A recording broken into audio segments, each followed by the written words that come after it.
Okay,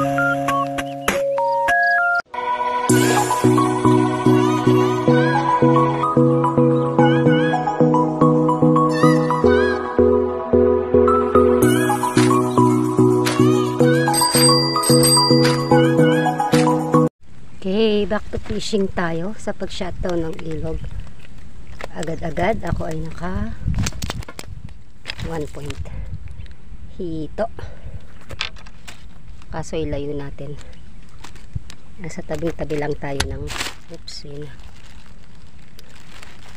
Last time yung mga nahuli nating hito nakawala lang. Kasi yung ginawa ni asawang lalagyanan ay malalaki ang butas. Tignan natin kung makakawala pa siya. Mukhang hindi naman. Okay, hapon na tayong lumusong. Ang hirap maghanap ng pain. Plus yung anak ko ay may konting abala sa eskwela, kaya kailangan muna natin unahin. Reading month, kailangan nilang mag-costume. Gumawa tayo ng DIY costume.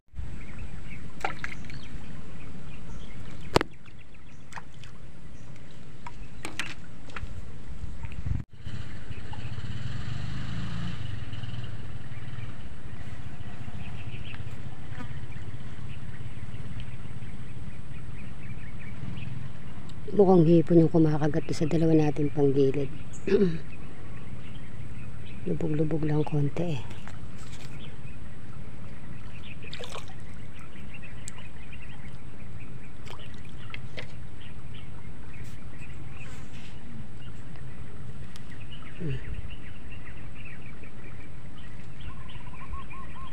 We'll see.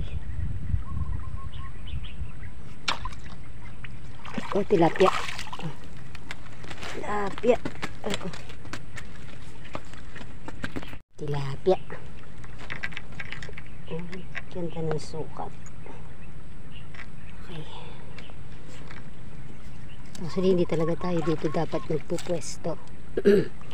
Meron tayo ibang pupwestohan, pero syempre, ako pa ba? Pero dahil hello, late na ako. Hapon na actually. So dito na lang ako sa malapit. Pero bukas marami tayong makakasama. Doon na tayo sigurado pupunta. Basta ngayon dito lang muna tayo sa tinatawag na batuhan. Mga fans tayo sa taas. Ngayon pa lang ako nakakuha eh. A few moments later.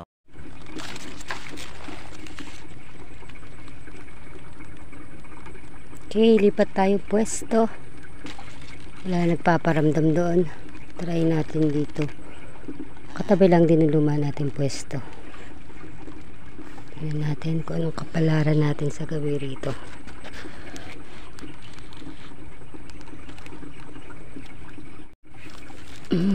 Dito may mabilis ang pagpaparamdam.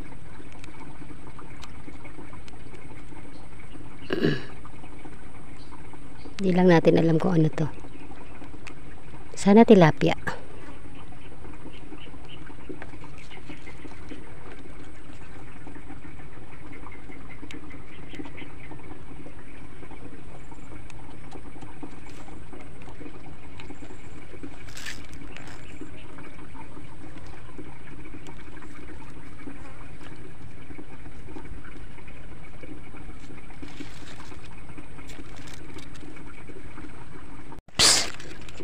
Ang bilis ah.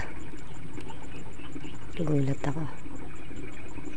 Ang maliliit na isda.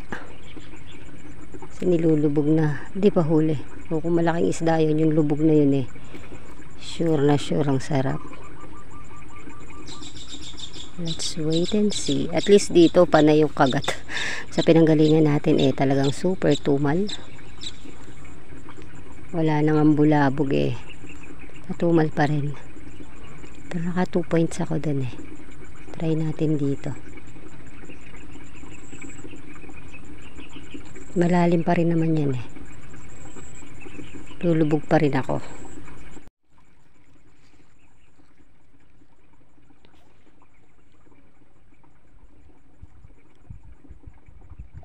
Nako, hipon.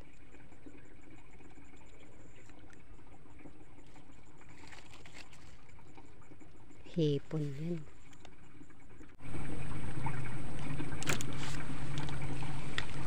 Nako, seryoso. Biyaya ng buhay.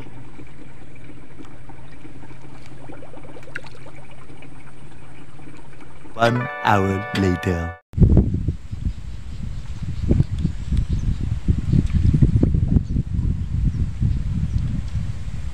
Ay, ang katagal ng kasunod.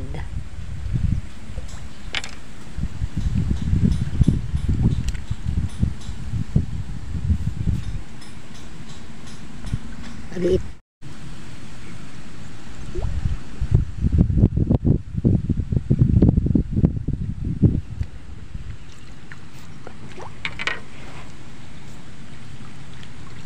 Oh, this is big.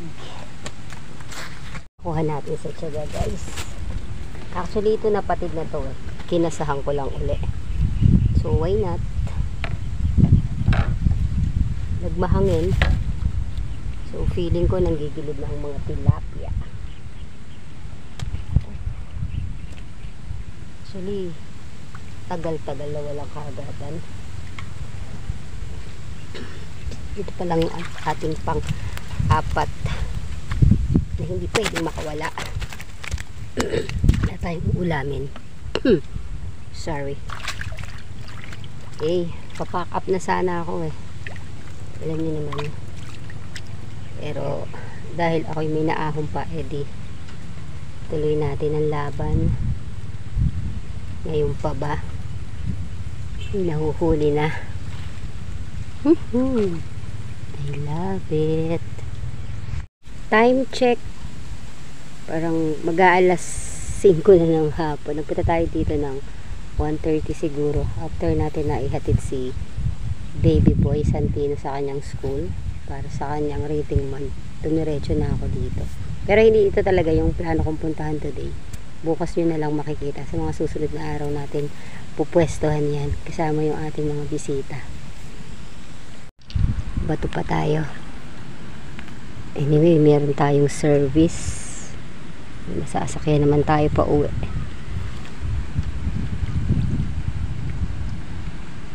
Dati nga nilalakad lang to eh.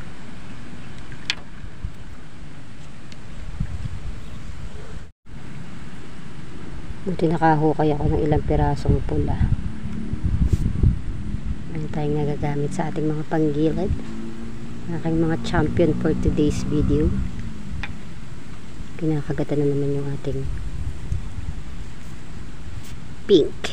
Hintay natin na ilubog.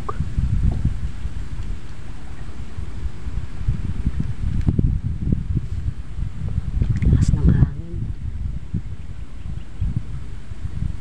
Problema lang kasi pagka pula malakas siya sa malakas siyang maubos. Tulad ng kalikid.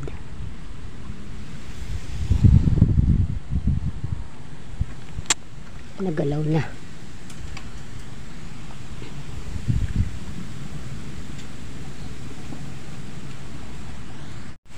Mariosep. Biyaya ng buhay. So, kung ilalagay ko ito sa lalagyanan ko, makakawala lang yun dahil sa laki ng butas. Mamatay ka na rin lang naman. O hayaan kitang mamatay sa iyong tahanan.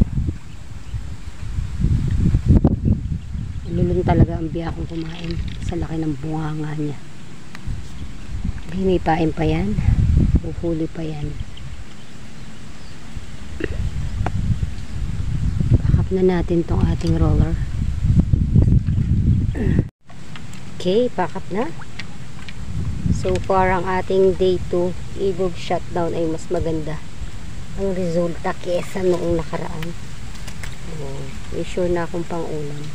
4 pieces. Noong nakaraan, 2 lang yung nauwi natin. Mas pwede na to. Ayan, akit pa tayo dun. Ngayon pa uwi. Okay, see you po sa susunod nating adventure. Doon tayo pupunta dun sa talagang target natin.